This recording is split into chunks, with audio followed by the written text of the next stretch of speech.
Hi students of 12th class, कैसे हो भैया आप? ठीक हो? देखिएगा, हमने थर्ड चैप्टर स्टार्ट किया हुआ था। थर्ड चैप्टर मैट्रिक्स का चैप्टर था। थर्ड चैप्टर में सबसे पहले मैट्रिक्स की बेसिक कंसेप्ट पढ़े। उसके बाद सेकंड एक्सरसाइज में हमने मैट्रिक्स का अलजेब्रा पढ़ा, यानी कि दो मैट्रिक्स को कैसे ऐड करेंगे, सबट्रैक्ट करेंगे, मल्टीप्लिकेशन कैसे करेंगे, स्केलर मल्टीप्लिकेशन किसी भी मैट्रिक्स को कैसे किया जाता है, ये चीज़ें हमने पढ़ ली थी। और ऑर्डर किस प्रकार से मैन होता है, इसमें दो मैट्रिक्स को ऐड करें तो उसका ऑर्डर कैसा सेम होना चाहिए, लेकिन प्रोडक्ट के लिए ऑर्डर अलग अलग भी हो सकता है। इस टाइप की सभी चीज़ें हमने पढ़ ली है। एक्सरसाइज 3.2 कंप्लीट होने के बाद ये हम एनसीईआरटी का क्यों बुक के हिसाब से काम कर रहे हैं। एनसीईआरटी की बुक के हिसाब से काम कर रहे हैं। एक्सरसाइज 3.2 कंप्लीट होने के बाद अब एक्सरसाइज 3.3 से पहले कुछ बेसिक कंसेप्ट है, आज उसको स्टार्ट करेंगे। ठीक है, उसमें सबसे पहले क्या आता है? उसमें सबसे पहले ट्रांसपोज ऑफ ए मैट्रिक्स आता है। ट्रांसपोज ऑफ ए मैट्रिक्स क्या है? मैंने इसकी डेफिनेशन यहाँ पे आपके सामने लिख दी है, आप इसको एक बार देखो। इसकी डेफिनेशन ये है।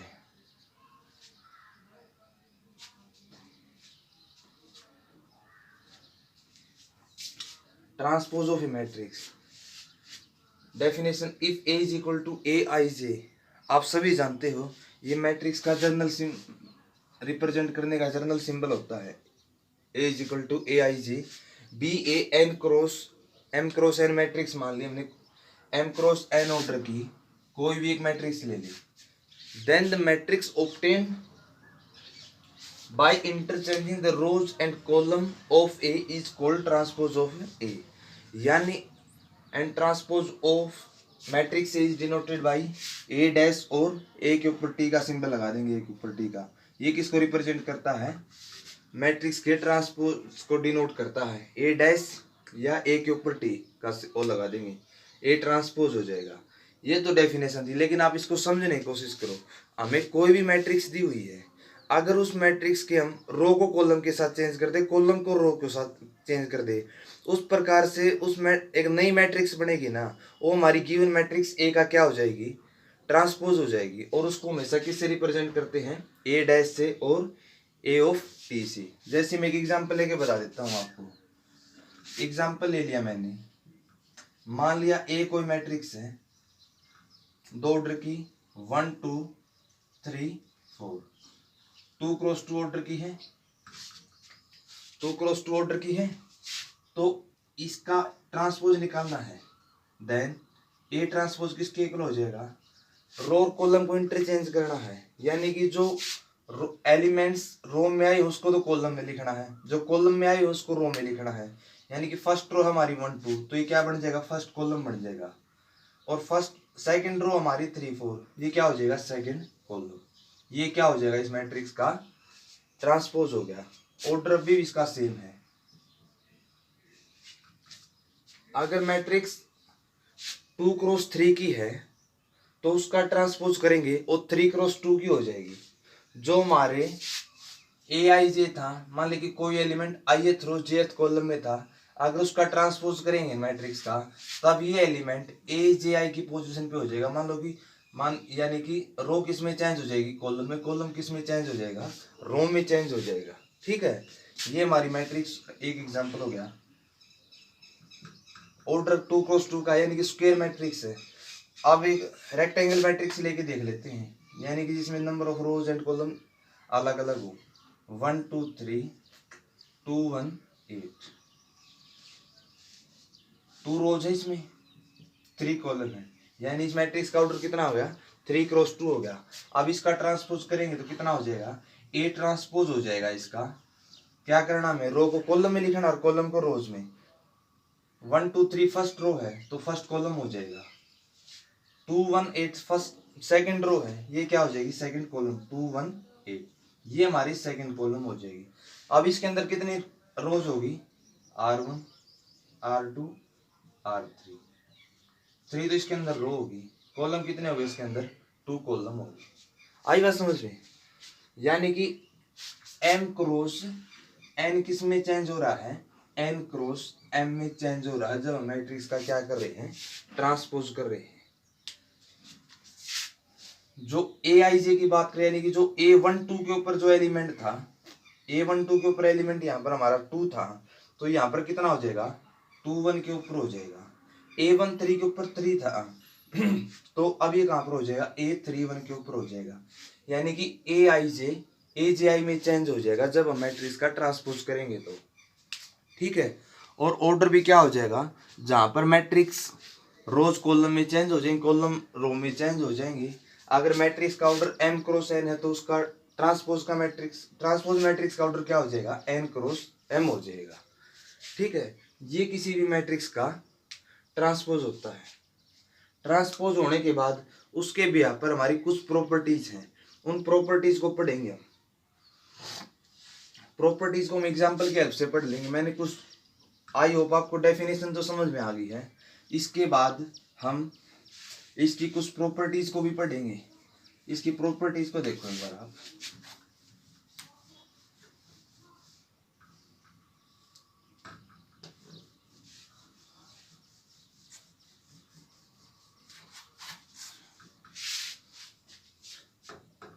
इसकी प्रॉपर्टीज, सबसे पहली प्रॉपर्टी क्या है, सबसे पहले हम क्या लेंगे, for any two matrix of A and B, कोई भी दो मैट्रिक्स ले ली हमने, ए एंड बी। कैसी मैट्रिक्स ले ली, और स्टेबल ऑर्डर के ले ली। स्टेबल ऑर्डर का मतलब ये होता है, अगर हम मैट्रिक्स को कहीं ऐड करें तो हमें इस चीज़ का पता होना चाहिए दोनों मैट्रिक्स का ऑर्डर कैसा रहना चाहिए, सेम रहता है कैसा दोनों मैट्रिक्स का ऑर्डर सेम है तभी तो मैट्रिक्स ऐड हो सकती हैं। और प्रोडक्ट के अंदर ऑर्डर किस प्रकार से हम पढ़ के आ चुके हैं, तो इस प्रकार से ये बोला हुआ कि सुटेबल ऑर्डर, इनका ऑर्डर इस प्रकार से होना चाहिए, दोनों को प्रोडक्ट कर सकें या दोनों मैट्रिक्स को हम क्या कर सकें, ऐड कर सकते हैं, ये इसका स्टेबल ऑर्डर हो जाएगा। तो अब इसकी ट्रांसपोज की, मैट्रिक्स का ट्रांसपोज है ना, उसके भी पर कुछ क्या है, प्रॉपर्टीज हैं। तो सबसे पहली प्रॉपर्टीज क्या है, ए ट्रांसपोज का ट्रांसपोज हमेशा किसके इक्वल होता है, ए के ही इक्वल होता है। यानी कि कोई मैट्रिक्स है, उसका एक बार ट्रांसपोज करेंगे तो ए ट्रांसपोज हो जाएगा, ट्रांसपोज ऑफ ए ट्रांसपोज। फिर उसका दोबारा से ट्रांसपोज करेंगे ना, वो एज इट इज वही मैट्रिक्स बन जाएगी हमारी जो पहले थी। तो फर्स्ट प्रॉपर्टी हमें ये कहती है कि ए ट्रांसपोज का ट्रांसपोज इज इक्वल टू ए। जैसे मैं एग्जांपल के हेल्प से इसको करना चाहूँ, अगर ए मैट्रिक्स ले ली मैंने 1 8 √2 पाई 9 7, कुछ भी नंबर, रियल नंबर ले सकते हैं, फंक्शंस ले सकते हैं, कॉम्प्लेक्स नंबर कुछ भी ले सकते हैं। अब ए ट्रांसपोज किसके इक्वल हो जाएगा, इसका ए ट्रांसपोज हमारा यहाँ पर हो जाएगा, रोज चेंज कॉलम में हो जाएंगी, 1 8 √3 पाई 9 7, ये क्या हो गया, ए ट्रांसपोज हो गया। अब हमारी प्रॉपर्टी कहती है कि ए ट्रांसपोज का ट्रांसपोज किसके इक्वल होता है, ए के इक्वल। अब हम ए ट्रांसपोज का ट्रांसपोज करेंगे तो, यानी कि ये भी तो अपने आप एक मैट्रिक्स है, इसका अगर ट्रांसपोज करें तो क्या हो जाएगा, रो किस में चेंज हो जाएंगी, कॉलम में, 1 पाई 8 9 √3 7, ए ट्रांसपोज का ट्रांसपोज हो गया और ये किसके इक्वल आया, जो हमारी ए मैट्रिक्स थी उसके इक्वल आ गया। इससे हमारी ये पहली प्रॉपर्टी सेटिस्फाई होती है कि ए ट्रांसपोज का ट्रांसपोज हमेशा किसके इक्वल होता है, ए के ही इक्वल होता है। उसके बाद सेकंड प्रॉपर्टी क्या है इसकी, अगर किसी मैट्रिक्स को हम स्केलर मल्टीप्लाई करेंगे किसी नंबर के साथ तब उसका ट्रांसपोज करें, या मैट्रिक्स का पहले ट्रांसपोज करके फिर उसको स्केलर से मल्टीप्लाई करेंगे, तो दोनों एज इट इज रहते हैं, दोनों क्या रहते हैं, एज इट इज रहते हैं। इसको भी हम एग्जांपल की हेल्प से करने की कोशिश करेंगे। एग्जांपल ले लिया मैंने, एक मैट्रिक्स ले ली ए मैट्रिक्स कौन कितनी ले ली हमने, 8 2 1 5, कुछ भी ले सकते हैं, ये तो हो गया हमारी मैट्रिक्स ए। अब इसको किसी स्केलर से मल्टीप्लाई करेंगे, स्केलर से मल्टीप्लाई करें तो कितनी हो जाएगी, मान लिया स्केलर हमने कोई भी कांस्टेंट 2 मान लिया, 4 k is equal to 2, k की वैल्यू 2 लेने पर k इंटू ए कितना हो जाएगा, यानी कि 2 into A is equal to हमारा हो जाएगा 2 इंटू मैट्रिक्स को किसी स्केलर से मैट्रिक्स को मल्टीप्लाई करते तो हम सभी अच्छी तरह से इस बात को जानते हैं कि मैट्रिक्स का हर एलिमेंट उस स्केलर से मल्टीप्लाई हो जाएगा। कितना हो जाएगा ये 16 4 14 2 10 12 के इंटू स्केलर इंटू में मैट्रिक्स हो गया।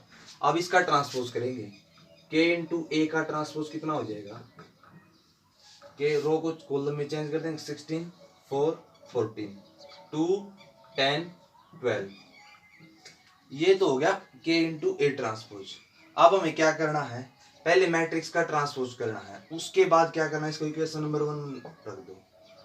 अब ए ट्रांसपोज कितना हो जाएगा, ए ट्रांसपोज हमारा मैट्रिक्स का ट्रांसपोज करेंगे तो 8 2 7 1 5 6। आई होप आप साथ के साथ समझ भी गए होंगे इसको। के इंटू ए ट्रांसपोज करें तो कितना हो जाएगा, के की वैल्यू हमने 2 रखी है तो के इंटू ए ट्रांसपोज कितना हो जाएगा 16 2 4 10 14 12। इसको इक्वेशन नंबर 2 में 1 एंड 2 इक्वल है, 1 एंड 2 इक्वल तो यानी कि के इंटू ए ट्रांसपोज किसके इक्वल हो गया, के into A transpose.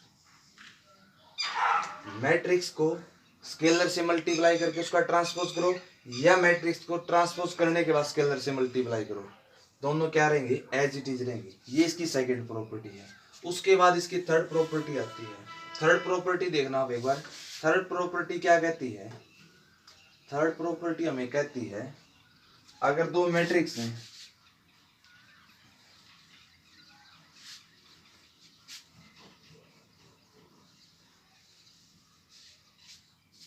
Third property हमें कहती है ए प्लस,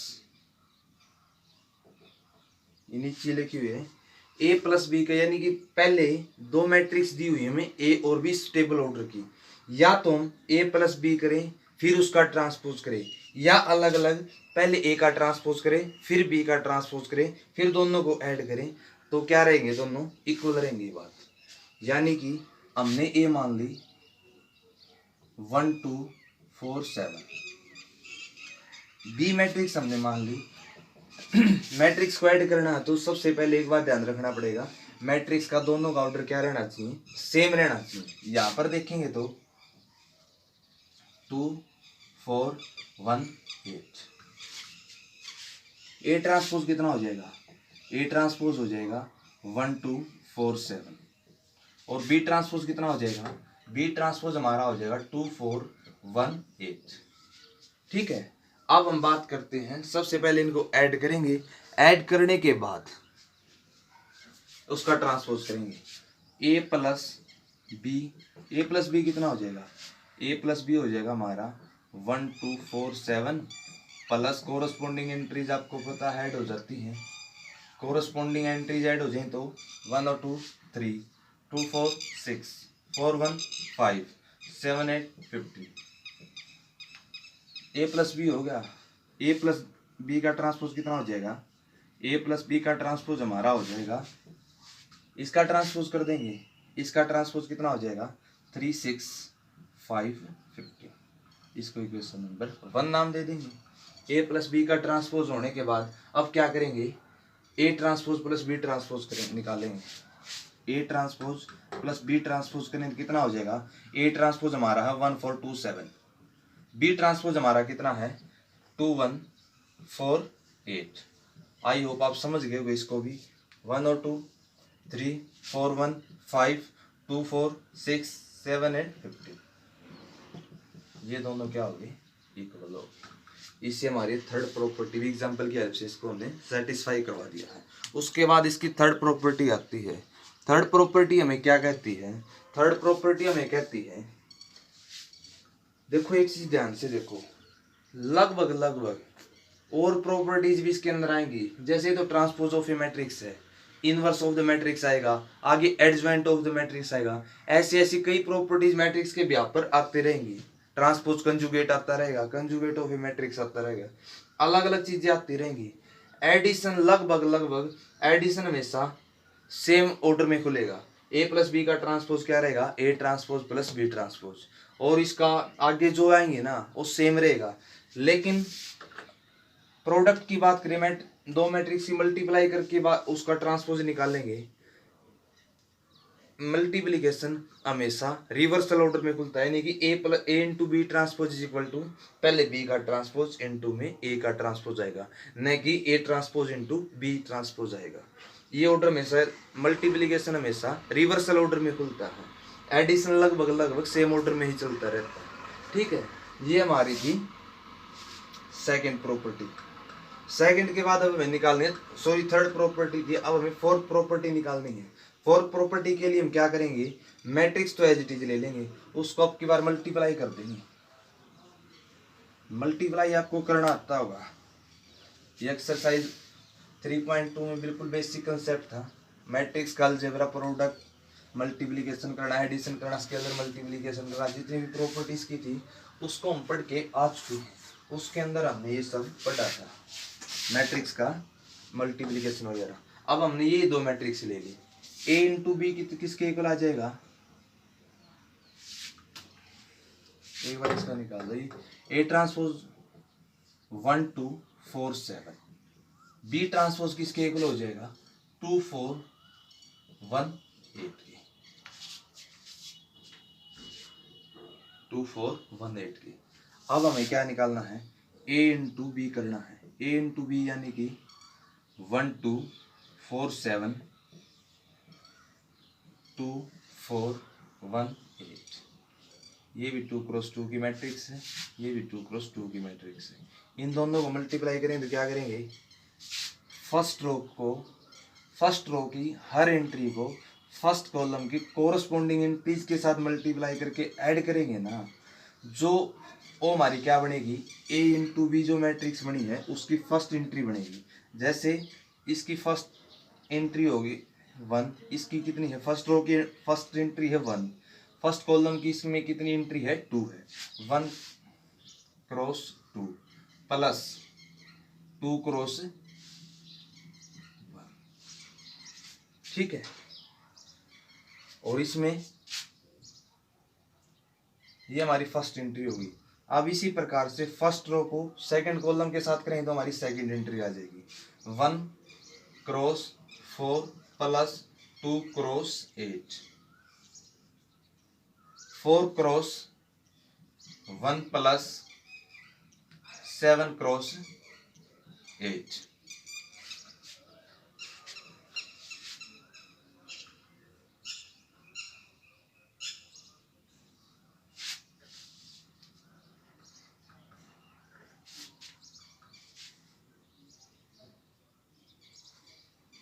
सॉरी 4 की 2 के साथ जाएगी यहाँ पर, 4 क्रॉस 2 7 क्रॉस 1, और इसके बाद ये एंट्री किसके इक्वल हो जाएगी, 4 क्रॉस 4 प्लस 7 क्रॉस 8,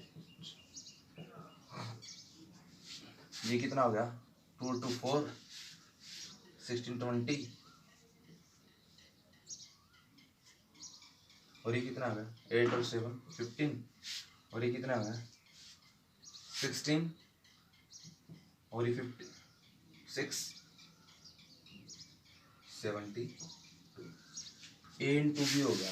अब हम ए इंटू बी ट्रांसपोज यहाँ पे लिखेंगे, ए इंटू बी ट्रांसपोज कितना हो जाएगा, अब इसका ट्रांसपोज कर दो, 4 20 15 72, इसको इक्वेशन नंबर 1 नाम दे देंगे। ए इंटू बी ट्रांसपोज किसके इक्वल होता है, B transpose into A transpose के इक्वल होता है। अब हम क्या करेंगे, B transpose into A transpose निकालेंगे। बी ट्रांसपोज हमारा कितना है 2 1 4 8, ए ट्रांसपोज कितना हमारा, ए ट्रांसपोज हमारा 1 4 2 7, इसको मल्टीप्लाई करेंगे किसके इक्वल आ जाएगा 2, फर्स्ट रो को एंट्रीज को फर्स्ट कॉलम की कोरस्पॉन्डिंग एंट्रीज के साथ मल्टीप्लाई करके ऐड करना होता है, 2 cross 1 plus 1 cross plus 1 cross 2, इसको इसके साथ 2 क्रॉस 4 प्लस 1 क्रॉस 7, इसको इसके साथ 4 क्रॉस 1 प्लस 2 क्रॉस 8, इसको इसके साथ 4 क्रॉस 4 प्लस 7 क्रॉस 8, कितना हो जाएगा total 4 8 7 15 4 16 20, 70 equation number 1 is equal to 2। इसलिए हमने ट्रांसपोज की प्रॉपर्टीज को एग्जाम्पल की हेल्प से भी क्या कर दिया है, प्रूव कर दिया है। ये ट्रांसपोज और उसके भी आप पे कुछ प्रॉपर्टीज थी, उसको करके देखो आप। Thank you.